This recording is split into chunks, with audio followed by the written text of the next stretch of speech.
आज हम BA part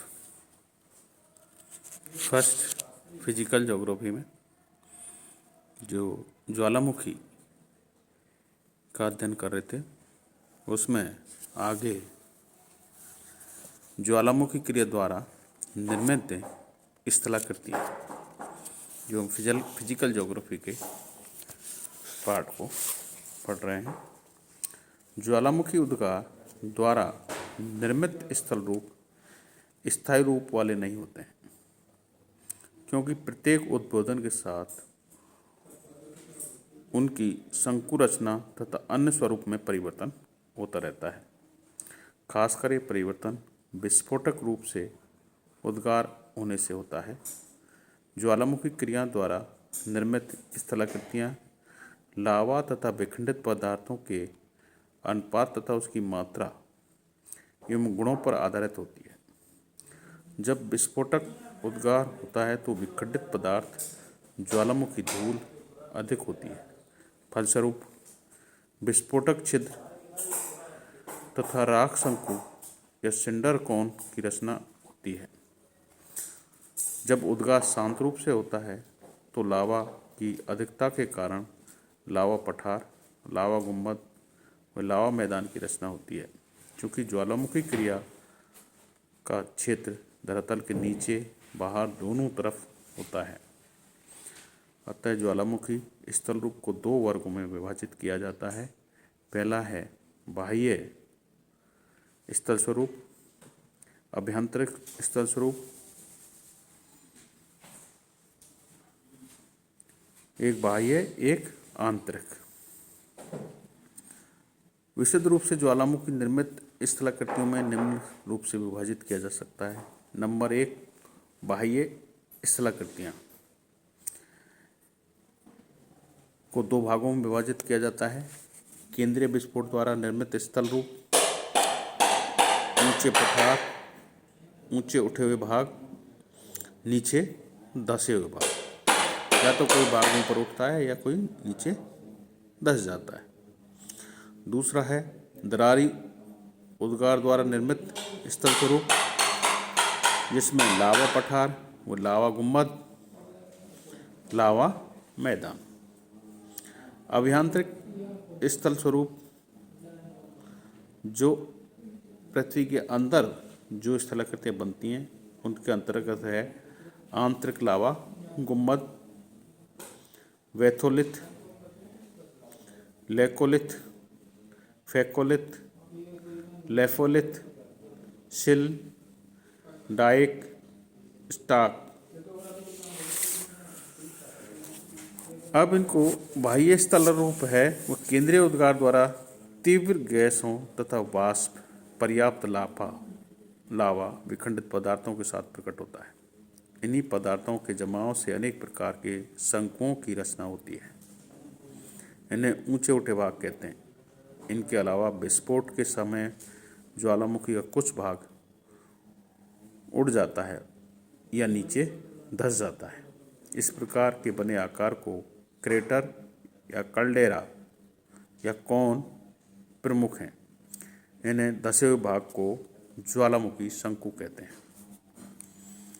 cinder शंकु, सिंडर कौन प्राय ऊंचे शंकु होते हैं जिनके निर्माण में ज्वालामुखी धूल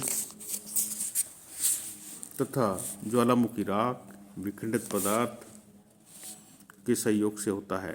सर्वप्रथम गैस के उद्गार के साथ साथ छोटे आकार में खासकर चोटी के ढेर के रूप में एकत्रित होकर शंकु का प्रारंभ रूप देते हैं तथा प्रारंभ में इनकी ऊंचाई कुछ इंचों से कुछ फीट तक होती है। धीरे धीरे विस्तृत पदार्थों का संग्रह होता रहता है तथा शंकु का आकार बढ़ जाता है।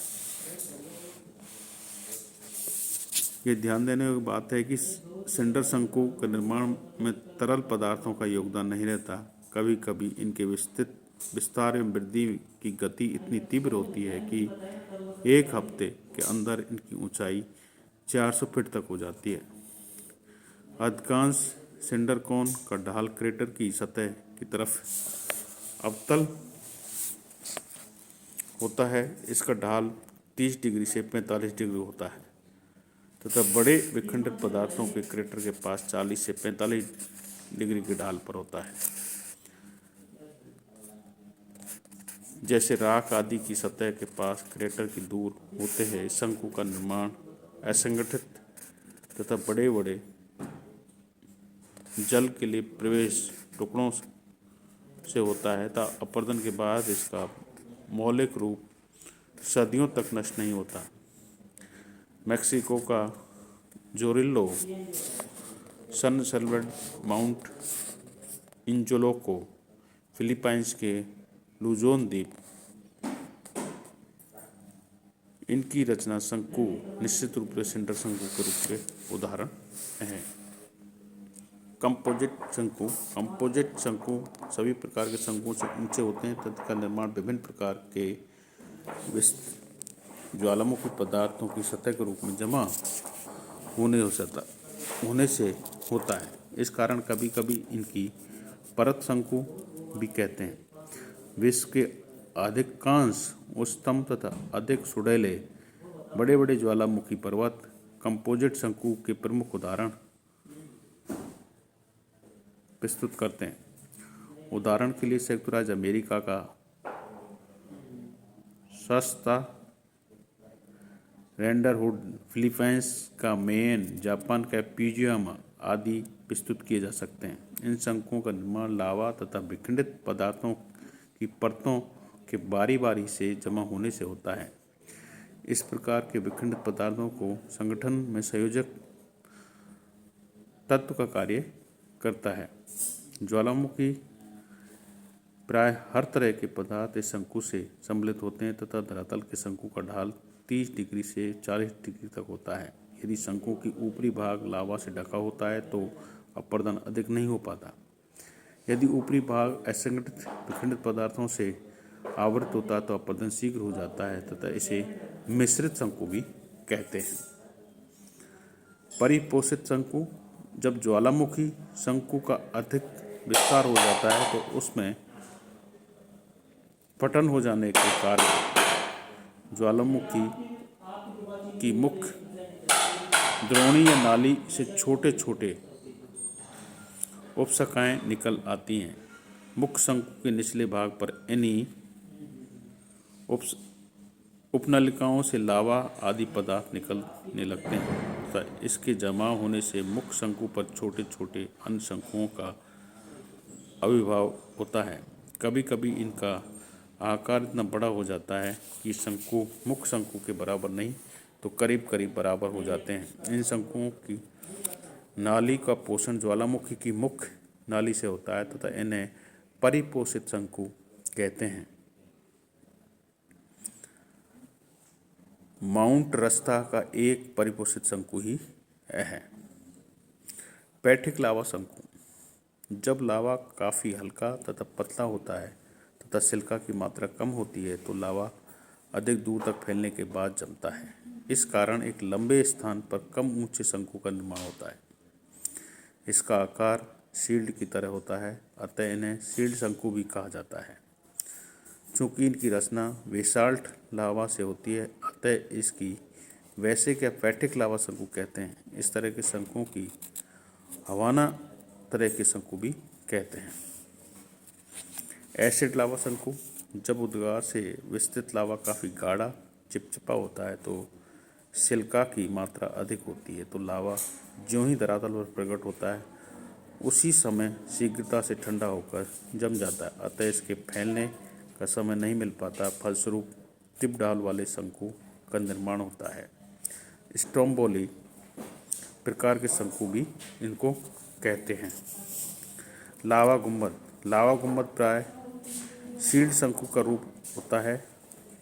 अंतर केवल इतना होता है कि मुख्य गुंबद शंकु से विस्तृत होता है तथा इसका ढाल अधिक होता है। तो लावा गुंबद का निर्माण ज्वालामुखी छिद्र के चारों तरफ लावा के जमाव से होता है।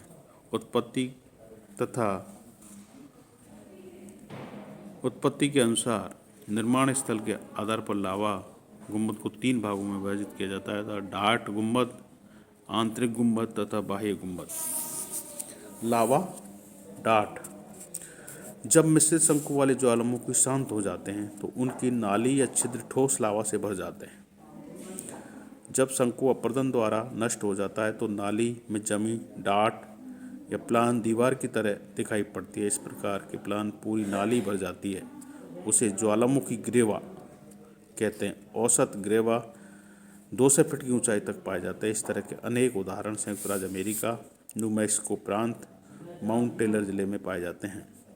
ज्वालामुखी ग्रेवा का व्यास 1000 से 2000 फीट तक हो सकता है। इसका आकार बेलनाकार होता है। The black holes, the devil tower इसके प्रमुख उदाहरण हैं। जिस प्रकार बोतल को बंद करने के लिए कॉर्क का प्रयोग होता है, उसी प्रकार ज्वालामुखी छिद्र के भर जाने से बने आकार को ज्वालामुखी कॉर्क या डार्ट कहते हैं। कभी कभी ज्वालामुखी की नाली तथा मुख्य बेसिक से भर जाती है तो यह आकृति डायट्रैप कहते हैं। संयुक्त राज्य अमेरिका, न्यू मैक्सिको का शिप्राक इसका प्रमुख उदाहरण है। क्रेटर। ज्वालामुखी के छिद्र के ऊपर स्थित गर्त का क्रेटर या ज्वालामुखी कहते हैं। प्राय क्रेटर कीपाकार होता है जिसका ढाल शंकु पर आधारित होता है। इसमें उसका निर्माण होता है। उदाहरण के सिंडर शंकु के अंदर बने क्रेटर का ढाल 25 डिग्री से 30 डिग्री के बीच होता है। जैसे जैसे शंकु का विस्तार होता है, क्रेटर का आकार भी बढ़ जाता है। कल्डेरा तथा क्रेटर में बड़ा अंतर होता है। कल्डेरा क्रेटर से बहुत अधिक विस्तृत होता है तथा एक औसत क्रेटर का विस्तार लगभग 1000 फीट तथा गहराई 1000 फीट के लगभग होती है। पुनः क्रेटर का आकार में महान अंतर पाया जाता है। छोटे क्रेटलेट से लेकर जिसका व्यास कुछ 100 फीट होता है तो बड़े बड़े क्रेटर जिसका व्यास कई मीलों तक पाया जाता है।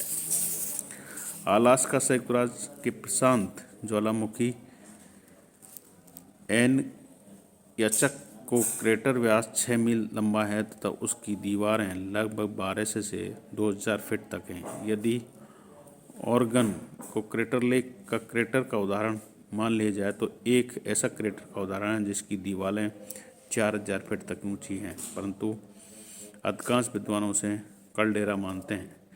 क्रेटर में जब जल भर जाता है तो क्रेटर झील की रचना होती है। जब किसी ज्वालामुखी के क्रेटर में पर्याप्त विस्तार हो जाता है तो पुनः ज्वालामुखी का उद्गार छोटे पैमाने पर होता है। क्रेटर के अंदर छोटे शंकुओं के कई क्रेटर बन जाते हैं। इस प्रकार एक विस्तृत क्रेटर के अंदर छोटे छोटे क्रेटर पाए जाते हैं। तो इसी प्रकार की आकृतियाँ घोंसलादार क्रेटर या सामूहिक क्रेटर कहते हैं। फिलीपींस द्वीप के माउंट ताल ज्वालामुखी क्रेटर में 3 क्रेटर पाए जाते हैं। जैसे प्रारंभ में विषुप्त ज्वालामुखी के 3 क्रेटर, एटना 2 क्रेटर थे। इस प्रकार क्रेटर का निर्माण तभी हो सकता है जब ये बाद वाले ज्वालामुखी उद्गार प्रथम उद्गार से तीव्र कम हो तथा ये तीव्रता क्रम से घटती जानी चाहिए, जबकि उद्गार प्रथम प्रबल होता है या क्रेटर ही नष्ट हो जाता है। कभी कभी पुराने ज्वालामुखी शंकु के ढाल तथा परिपोषित शंकु में मुख्य क्रेटर का अलावा अन्य क्रेटर पाया जाता है। जब प्राचीन शंकुओं में क्रेटर की दरार हो जाती तो उसकी गैस आदि निकलकर भयंकर उद्बोधन के साथ क्रेटर का निर्माण करती हैं। ऐसे क्रेटरों को आश्रित क्रेटर भी कहते हैं। कल्डेरा है, इसके बारे में कल आपको हम अधिक